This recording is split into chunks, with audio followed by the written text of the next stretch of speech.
So this workshop is called Postural Awareness. Now, the reason... So you're already on. You're already recording. This is recording. Oh, okay, gotcha. Yeah. So it'll be on the website so people can watch it at home instead of having these workshops. Now, the reason I started giving this workshop is that I guess it was 13 years ago. It was my very first chiropractic patient. And I graduated from chiropractic school, and I started working for my chiropractor that I went to as a kid. And waiting for my licensure in New Jersey, I'd taken the board exam, and it takes 6 months to get the results. And so, as I was waiting, I was working in his office as an assistant, just like the girls here. And so, what I would do is work the patient up. I would do everything but the actual adjustment. And the chiropractor would come in and he would just do that part for me. But I would do their exercises, and I would do their therapies, and I would manage their case. So basically, I was chiropractor in waiting. And so, my very first patient, her name was Kathy. And I remember she had numbness in her left arm. She had weakness in her arm. It was painful. And she'd been to many doctors. She'd been to many orthopedists. And they did CAT scans on her. They did x-rays. They did everything. They couldn't find what was wrong with her. And so I took one look at her, and literally her head was about 4 inches to the right of center. I mean, it was, you could have been a freshman in chiropractic school and done that one. So this chiropractic thing's going to be easy. I mean, geez, they're all like this. And so I set about adjusting her to the left, exercising her to the left, tractioning her to the left. And every day she would come back, and she'd be way over here to the right again. And a month went by, and it finally occurred to me, I asked her what she did for a living. And it turns out she was a stenographer. I said, oh, okay. I think I might be onto something here. I said, well, where's your screen? She said, well, my keyboard's right here. I have, a real good chair. And my monitor's right in front of me. I said, where's the copy? Oh, she says it's over here. I was like, oh, show me what you do all this. Oh, yeah, look at the copy. It is. And so I said, well, put the copy on the left. And then a month later, her pain was gone, her neck was halfway fixed, and we were on our way. If I hadn't asked her that silly question, she would have been there for a year, and I still wouldn't have helped her. And so that's why I give this workshop, is because if you're aware of your postural habits, chances are it may have caused the problem, or it may contribute to the problem, or it may prevent the problem from getting better. And so that's why we give this workshop. Now, before I go into the permeations of things you should be aware of in terms of your posture, we should probably go over what good posture is. And so, how you check your own posture is in front of a mirror. Okay? After you get out of the shower, you stand there naked. You march in place. You tip your head back and forth, roll your shoulders, and then you open your eyes. Okay? What you look for is to see the space between your eyes, your lips, your chin, and your collarbone. Are they all lined up? Right? Secondarily, look at the ears and the shoulders to see if they're level with the hips and then the feet. So you look at yourself from straight on. You can look at the distance between your arms and your rib cage to see if they're asymmetrical, if there's a bigger gap there, or if there's tilted and so forth. Right? And that will give you an understanding of your true posture. You can do that 100 times, and you're just going to come up with the exact same posture every time. It's very repeatable. Your posture is very much a pattern, and it's a combination of your ligaments, your muscles, your joints, and part of your brain called the cerebellum that remembers your set point. And the set point is determined by your repetitive activities, your postural stresses, and traumas that have accumulated throughout your lifetime. Now, from the side, what you should look like is you should have your ear lined up with your shoulder lined up with your hip, and your hip lined up with your ankle. Now, along these points, you should have a forward smooth curve in the neck, a backward smooth curve in the middle back, and a forward smooth curve in the lower back. So the ear, shoulder, hip, and ankle should all line up, and there should be 3 smooth curves. If you're straight from the front, and you have those 3 smooth curves, your spine can last pretty much a lifetime without developing arthritis, degeneration, disc herniation, bulges, and all those nasty things that come with it. However, we become twisted, buckled, and bent through traumas, repetitive stresses, and poor postural habits. And so those things will cause your spine to become asymmetrical. Okay? Asymmetrical loading is what causes things to wear out, causes a lot of extra energy being wasted, and it causes a lot of shearing and straining and so forth on the body, and particularly the joints. All right? So if we're to fix posture or maintain posture, we have to first find out where it stands, and everybody's been examined and x-rayed knows that, right? But then we have to develop a plan to counteract your posture in what's called the mirror image. Okay, so if you're bent this way, we have to bend you this way. If you're shifted this way, we have to shift you that way. If you're twisted this way, we have to twist you that way. With an exercise, an adjustment, or an attraction, or combination of all three, to counteract those areas, and that's how we fix posture. However, if you were doing something every single day, like sleeping on your stomach or sitting in front of a computer with the ear between the phone between your ear and shoulder, we can never overcome those forces. So if you're here 3 days a week or so, and you're doing that 8 hours a day, 5 days a week, you can see that there's a repetition and time factor that's going to be hard to overcome, just like Kathy did when she was typing all day. Right? So we go through the things that you should be aware of in your posture, and a lot of times you'll have a little bell go off like Kathy did, and it'll really speed up your progress, or make sure it happens altogether in some cases. And so the first thing that you should be aware of is a working position. And so the computer is one of the things that will cause most people to have forward head postures, things like this, right? Talking on the phone, tilts, and so forth. So that's one of the first pitfalls you have to be aware of. So ideally you want the computer monitor to be 15 degrees above horizontal, so you're looking up slightly, okay? And the reason you want to do that is when you keep your head up is you can maintain a nice circle, okay? And you keep your head closer to over your shoulders. As you get forward and looking down, you start to increase the strain on the back muscles there. And in fact, for every inch that your head is forward of your shoulders, it's the equivalent of adding 10 pounds of load. So 2 inches is 20 pounds, 3 inches is 30 pounds, and so forth. And so over an 8-hour period, you can tell that you're going to get a lot of knots and soreness from holding that big extra load over that sustained amount of time. That's why a lot of people get sore and tight muscles up in these areas. You don't get real sore and tight up in here after sitting around all day, do you? Okay? So it's just gravitational load there, right? So you have to be aware of the monitor. The next thing is you have to maintain a good position of your hands to use the keyboard or the mouse. And so whatever you are doing, you want to be able to keep your hands as close to your body as possible, so you're not reaching too far out. Okay? Particularly when you mouse. When you're mousing, you're doing this out here like this all day, you're using what's called the supraspinatus muscle. It's a little kind of like a turkey tenderloin looking thing that goes from here to here, and its job is to raise up your arm the first 15 degrees. After that, your deltoid kicks in, your trapezius kicks in, and it kind of compensates for it. But if you're stuck in that lower 15 degrees all day repetitively doing this, you're going to develop supraspinatus tendinitis, which leads to rotator cuff tear, which leads to full thickness tear. Okay, so bringing your mouse in closer is going to allow you just to use the deltoid and the trapezius to monitor, to manipulate the mouse there. Okay, so make sure you're not out too far with it. So where you have tablets that have pads right. in them, that's it's much better. Easier because you're just yeah, you're in tighter. Right, and so with laptops, your hands are usually closer to your body. However, it's hard to get the monitor with the laptop. Laptops are real bad with forward head posture, and so if they're on your lap, obviously they're hard to see. So you want to raise the whole laptop higher, so maybe your hands are up like this to some degree if you can, And so laptops can be dangerous for forward head posture, but they are better for your hand position. Yeah. So when you're sitting, you want your hands hanging straight down, your arms being kind of in a neutral position here, and so that your forearms are resting on the table, and your head's up, and you're looking straight at whatever you're looking at. You're not looking to the side or something. And so you want to maintain this kind of relaxed posture instead of having your arms out in front of you. You keep them just hanging where it's not a lot of strain on them. Right? Now, you will be taught, or if you haven't been taught yet, Anthony, you'll learn what's called the neutral spine position. Right? And neutral spine is a position where you have just a slight forward bend in the low back, where you can just almost fit the palm of your hand in there, the back of your hand. Not where it's exaggerated, but not where it's flat. It's just a slight bend in there.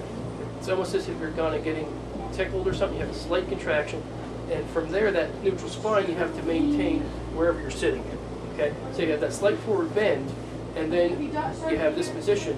You move your chair appropriately to maintain that position, up or down or what have you, so that your arms are hanging, your hands are tight, your head's up, and you have just a slight bend while you're sitting. Now, the neutral spine is something you want to maintain when you're lifting, bending, standing, twisting, and so forth. And the principle is keeping your nose and toes in line. Okay, so if your nose and toes are in line and you're keeping this neutral spine, with a slight bend, and you're hip hinging, you're bending at the knees and the hips, and you're pivoting on your toes and the balls of your feet when you're, say, lifting or something, or groceries, or getting a bag out. When you lift, bend, and twist, and your nose and your toes aren't in line, is when you're going to injure your back. Okay, that's when you're going to get a disc problem or an injury, when your toes and nose are out of alignment. So if you're in there, you're picking something out of the trunk, and you're pivoting on your toes, and you're keeping your nose in line with that. See? So it's one of these things. You don't want to pivot around your waist. You want to pivot around your toes and your hips. So you're keeping your nose in line. See the principle there? Okay. So it's nose and toes, neutral spine. Neutral spine, you'll be taught there as well. Next thing, in the office setting, you want to watch out for using the phone. All right? If you do this number here, this I'm guilty of. I'll be on the phone, clicking away, and I'm doing this number. Okay. Headset would be a good idea. Speakerphone, Bluetooth. everything. Bluetooth. Obviously, all things are good for that. But we're going to talk about not only recognizing your bad postures, but giving you a mirror image stretch to counteract it. For example, that would be something like that. And I'll go over these in the end. But for every 30 minutes of a stained posture, you need basically 30 seconds of a stretch to counteract it. So it's really not that hard. If you go through an 8-hour day, that's about 4 minutes worth of stretching to undo the strain. Now it's better to do it in 2 or 3 times a day to kind of break up the tension. But if you forget, it's a good time to just right before lunch or right after you're done work or something like that. You get a ritual when you say, okay, I'm going to do my posture stretches for 30 seconds here, do it for a minute, do it for 2 minutes or what have you. And then you go back to your position, and you've kind of broken up the tension and the kind of the pattern of the posture. All right, so it's important to recognize, but then have a little ritual to kind of counteract it there. So now, as far as the desk setting goes, you also want to make sure of your furniture arrangement. So if you have a file cabinet over here that you always reach down for, or you have something you always reach up for, it's important to recognize if you're developing a repetitive stress activity. There's something behind you you're always reaching for, and so you look in the mirror and your rib cage is pointing that way and your hips are pointing that way, and then you go to work and you realize that you're reaching back from the shelf every day. You can understand why now. Okay, put something on the shelf over here and do that for 3 months, and then pretty soon your rib cage and hips will start coming up again.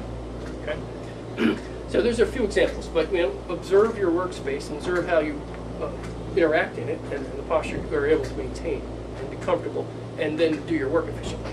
Okay, so if you're sacrificing your posture to be more efficient, see if there's a way you can rearrange the furniture to make it so you can still maintain a healthy posture and be efficient with whatever you're trying to do. Okay, so that's 8 hours of your day. Next 8 hours of your day would be sleeping position. Now, sleeping position is probably the one thing that will cause the most of the postural issues. If you sleep on your stomach, there's nothing that can be done to fix a misaligned neck if you sleep on your stomach. Stomach sleepers, you think about what you're doing there. Okay, you're in this position for almost 8 hours or so. Your head is twisted and so forth. Your breathing is obstructed, and you're causing all kinds of misalignments and so forth. So there's no good way to sleep on your stomach. I just encourage you not to do it. Okay. Some people who can't break the habit, I tell them to tie tape a tennis ball to their chest, so when they roll over, it's uncomfortable. Kind of train them. Okay. Seriously, people who sleep on their stomach have terrible necks, and they're hard to fix, if not impossible to fix. Okay. The best position to sleep on is on your back. Okay. Second best is on your side. Okay. Depending on your particular shape, right? Now, when I say sleeping on your side, if you're a person with very large shoulders and skinny hips, then you can develop a translation. If you have very wide hips and skinny shoulders, you can develop the same thing. If your mattress is a little dented in there, you can develop a translation. So if you look in the mirror and your ribs are over here and your pelvis is over here, and you notice there's a big dent in your mattress, it may be time for a new mattress because you're sinking in. And so what's happening is, if you imagine you're on your side, you're sinking in like that. Or if you've got big broad shoulders and skinny waist and you sleep on your side, then you're going to be sinking towards that side. Or if you're real hippie and real narrow in the shoulders, you're going to be doing this number. You're going to be sinking in away from towards that. Okay. So if you are wider in the hips and skinnier in the shoulders, and you have a rib cage shift, okay, it's probably you're you're shifting towards the same side as your shoulders. If you're wide in the shoulders and skinny, you're going to be shifting to the opposite side because your shoulders are up here like that. So if you find your rib cage is like this, you probably need to switch what side you're sleeping on. Okay, so you check yourself in the mirror, or if you're over there, good idea to kind of switch it around there. Right? Sleeping, if you have to, with a pillow between the knees is good. If you have a back issue or a sacral issue or something like that. All right, so being on your back is the best. Now, a lot of people ask me about mattresses. Mattresses. Oh, should I get this one? This orthopedic. This one. That one. It's got all the bells and whistles. I say buy a decent quality, mid-grade, firm mattress, and then invest in a really good pillow and sleep on it in the proper position. And so, looking at the pillow that we use, I recommend this pillow. It's called a Therapeutica. The reason I recommend it is for several reasons. It's got a little tongue here that supports your upper back. It's got an arch here that supports a nice smooth curve, and it's got a cavity for the back of your occiput or the back of your skull. So when you sleep on your back, right, it maintains optimal cervical alignment, and you can maintain your cervical curve as you're sleeping, right? And so it keeps you in a nice, really comfortable, healthy position for your neck and back and upper hip and the skull itself. Now, if you want to roll on your slide, it has plateaus so that you can roll over and sleep on your side, and then it keeps your head perpendicular to your shoulders. So you see these wings out here, right? They have a little cavity of their own for your ear, and so you sleep on your right, sleep on your left, you got a plateau. You sleep on your back, you got the cavity with the neck support and so forth. So I've had mine for 12 years, it's going strong. This is a $75 pillow, right? Save yourself a couple hundred to $1,000 on the mattress. Get one of these and sleep in the proper position. Now, there's a caveat for that. If you are rehabilitating cervical disc problems, if you've got a real stiff neck, if your head is really far forward of your shoulders and you're all rounded, you're not going to be able to sit in that thing until you go through some rehab, okay? Some cervical postural rehab, some disc rehabilitation. So you want to go, if you're using two big pillows and you're sleeping on your back and you're all pushed forward, you want to go to 1.5 pillows, to 1 pillow, to half a pillow, to the point where you can lay flat without being uncomfortable. And then you transition into that. Anthony, your neck is got pretty much decent range of motion, and your discs aren't really brittle or anything like that. So probably in a couple of weeks you could use this. But somebody who is more stiff and rigid and so forth, they probably need 3 months to get it to that level. But it would be good for you probably a couple of weeks, right? So it's excellent pillow, so you sleep in that position, either side or back. It keeps your neck in the proper position there. The next thing is your driving. Okay, driving. I see a lot of people who have pelvic rotations because their foot is too far away from the gas pedal, and they like to rest their heel and just tap with their thumb, with their toe there on the gas. Right. So what that does is they kind of relax their hip, and it creates an external pelvic rotation, external hip rotation, which allows then the pelvis to rotate to the left. So if you lay on your back and you kind of flap your feet back and forth like windshield wipers, and then you relax them, and one flops out this way, and one's sticking straight up, that hip is externally rotated, and it could be from driving like that, could be from crossing one leg chronically, sitting on your leg. And what happens is you develop that left pelvic rotation in the opposite direction. So you want to make sure your foot is fairly straight on, you're not too far away from the gas so that you can keep it like that instead of letting it relax and flap like that. Another thing is, if you like to lean out the window and do your cruise thing, you're going to develop a thoracic shift. So you're like lean into the console and you do this one, okay? You're going to develop a thoracic shift. I love doing this when I drive. Okay, I find myself doing that constantly. So I catch myself and then I lean into the window for a few miles, and then I start sliding back. Right, and then boom, here I am again. Okay, I'm aware of my posture. I just need to counteract it by going the opposite direction, and then it's okay. Here, sit straight, drive straight, and then I find myself over here again. Shifted opposite way. I do that, and eventually just keep repeating that cycle there. Okay, so if I'm doing a 2-hour drive and I'm stuck in this position the whole time, that's going to cause a lot of stress and strain on the spine. Whereas if I keep breaking the pattern and resetting it, the disc will kind of recuperate enough where it won't be vulnerable. So you won't get out and and just be, okay, I'm doing okay here. All right? So those are just a few examples. Those are some ideas. There's certainly many other things that you could do that would end up causing you to have postural issues, but you just have to be aware of them.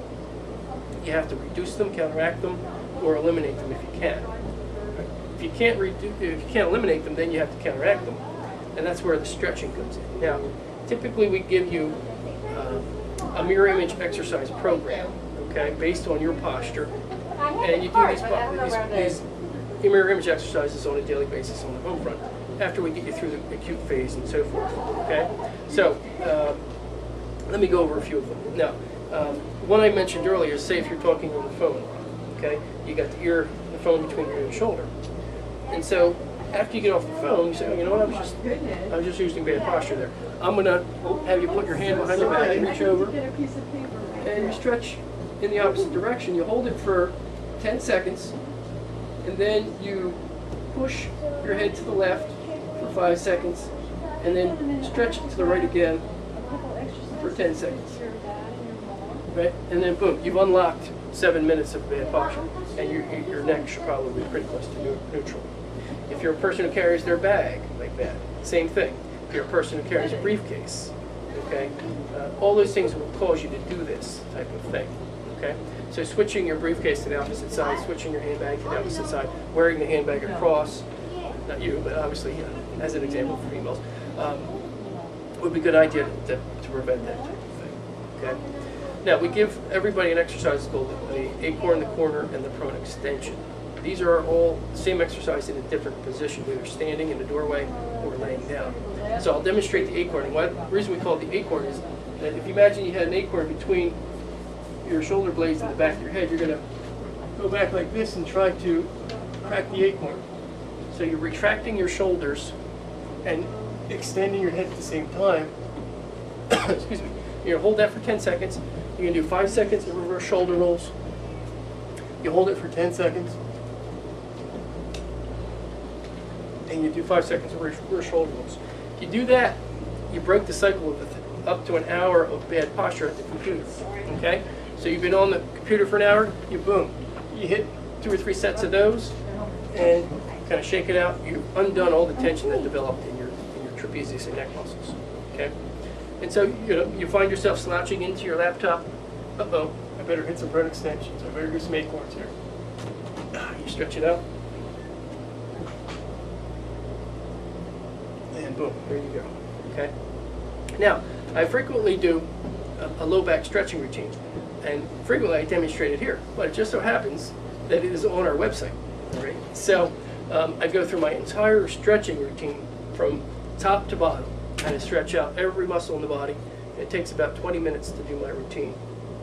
And so if you want to learn how to stretch out your low back, you want to stretch out your hips, you want to stretch out your arms, your neck, the whole 9 yards, just a general flexibility training, just go on our website, askdrgiles.com, and just look on the tab for our Dr. Dur stretch routine, right? And just watch me run through my routine there, okay? As far as your postural-based exercises, you'll get those within a few visits as we start getting it through the acute phase. You'll start starting rehabilitation and so forth. All right.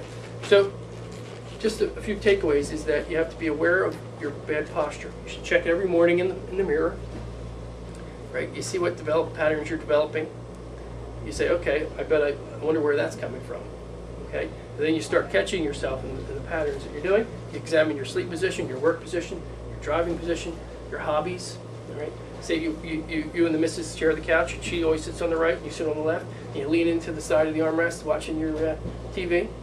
You're going to develop a left thoracic shift, so maybe you should switch it up. Sit on the right and have her sit on the left. Right? All these little things will start to accumulate, okay, and they'll cause little postural deviations that can add up. You get a few traumas along the way, you get a few poor posture habits, and pretty soon your neck goes out, your back goes out, and you're developing this issue that never seems to go away. Well, it's probably something that you're doing on a daily basis that may be contributing to it, not allowing it to heal, or slowing your progress at least. Okay? So keep those things in mind, and check out the stretching routine if you want to there. Do you have any questions? Anything in particular? Well, you covered a lot. Mm-hmm.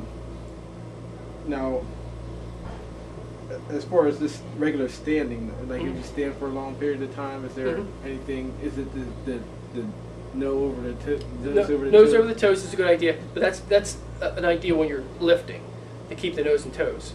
Okay, but when you're standing, you want to keep the neutral spine. And then in my stretch routine, if you're standing for a long time, I go over the squat. Is a stretch that I do, and I go over my low back routine. So say you've been driving for an hour and a half, or say you're going on a long trip and you need to stop for gas every 3 hours, excuse me, or whatever. While the gas is filling up, the car is filling up, you could do this low back stretch that I show on the website. And so I get into a squat, and I go into a hyperextension, and I go into a toe touch. It kind of wrings out the low back, the hips, the legs, kind of reinvigorates it. And so I always start my stretch routine with about 5 minutes of squatting. And so it may not be on the camera, but I get into this position here. And again, it's on the website, but I'll read the entire sports page in this position. You try to get your armpits over your knees, and you try to get your heels as close to touching as possible. And then you sit in this position. You stretch out your low back, your ankles, you're stretching out your hips. And so you do that for anywhere from a minute to 5 minutes, and then I come up and then I go into hyperextension. So you look like an Olympic skier down the jump. And then I touch my toes there. And so that's a great way to kind of wring the lower back out. So you've been standing for a half an hour, starting to get kind of sore. Do a minute of squat, toe touch, a back extension, and you pretty much feel renewed there. Okay. But if you want to see it in detail, I'll start with that and I'll go through my entire stretch routine on the website. Okay. I have several. Go ahead. Now, are there any exercises that, like, aside from the exercises that you do, where if we were ignorant of your general exercise and we were at the gym, right? Okay. Are there things to avoid or that we should? Yes, great question. Well, in terms of damaging your spine, squats, deadlifts, and military presses are the things that will really are the worst thing you can do for a spine. Squat, you're in a position where you're just putting 6 to 8 times more, for every weight you're doing, 6 to 8 times more pressures on that lower disc, and you're just asking for a disc herniation. In fact, that's how Dr. Childs herniated his disc, being a bodybuilder. That's how it got him into chiropractic. Deadlifts, same thing. You're bending straight over. That's going all on that L5 disc. And then military presses, where you're doing this number, ruins your neck, ruins your shoulder. It's terrible for your back. Yeah. So I would recommend in those walking lunges instead, where you have weights on either side and you're keeping your neutral spine and you're doing deep knee bends as you walk. All right. The walking lunge is really good. It's safe for your spine. Really burns your thighs up, burns the glutes up. Or the leg press. If you're trying to build your legs and your buttocks instead of doing squats and the deadlifts, the safest thing to do is the walking lunge, and it burns your thighs better than the squat, I think, anyway. For abdomens, what would be the better? What would be the? I like hanging ab straps. Okay, where these straps you hang from a bar. Okay. You put your hands in here, and then you bring your legs up together. Okay. In unison. Yeah, you bring them up like you're doing a crunch. I prefer to save the spine and work the abs, not to have the feet fixed. Okay. Okay. Having the feet moving and the body still is safer. Okay. Okay. Now you can do the Roman chair where you hang off and you bring it up. It's the same thing. The Roman chair is when you put your elbows on the pad and you have the arm here, and you can bring your feet up together. You can turn a little bit and bring them up. I like the hanging ab straps because I can get a little bit more movement. Okay. And I think your spine is elongated while you're doing it. It's not compressed. All right. And so, only thing I do is reverse crunches with the hanging ab straps. I'll do 5 straight, 5 sideways, 5 other side, 5 this way, and I'll just do 75 total. I'll do 6 to 8 of those reps of those, sets of those. That's my ab workout. Yeah. You can do other things, but I think it's for the spine. It's the safest. Yeah. Okay. Shoot, Andy, you got some more? Well, you covered most of the stuff in the workshop. Yeah. Okay. And I know it's about posture, but I did want to ask about diet, because I've seen a lot of things that you have on the walls and Mhm. everything. But like, what's the deal with the gluten free and so on and so forth? Well, that's our metabolic program. We use what's called functional blood chemistry analysis, and we do a lot of food sensitivity testing. So a lot of the patients who come in with, like Ken, who have high sugar or thyroid disease or something like that, we trace it back to that they're allergic, or not really allergic, but sensitive to gluten, they're sensitive to dairy, they're sensitive to soy, they're sensitive to eggs. So what we do is remove those antigens from their diet. We put them on a regimen of supplements to kind of retrain their immune system not to attack itself anymore. And so they get a lot of health benefits from their thyroid improves, their weight decreases, cholesterol gets better, their blood sugars get better. So it's more of it's 1/3 of our program is metabolic, nutrition, mechanical care is what you're receiving. And then we also do a lot of neurological rehab, is what you see in here, with oxygen therapy, ADD rehab, and all those type of things. Cool. Any questions? Anything else? Thank you. No? All right. Well, I appreciate you coming. You're going to be, your voice is going to at least be on the website now. Okay. And so there will be other work. There's another workshop that's going to go on there. It's called Fundamentals of Health. You can look at that. There's the stretching routine. This one will be on there. And we're going to start adding other ones. Next week we've got a cooking workshop here in the office, and I'm going to record that, post that online. And so there will be a lot of more stuff if you want to check that out. Okay? And that's our website's askdrchildsdoctor.com. Okay? Yeah. Hey guys, thanks for coming. Thank you.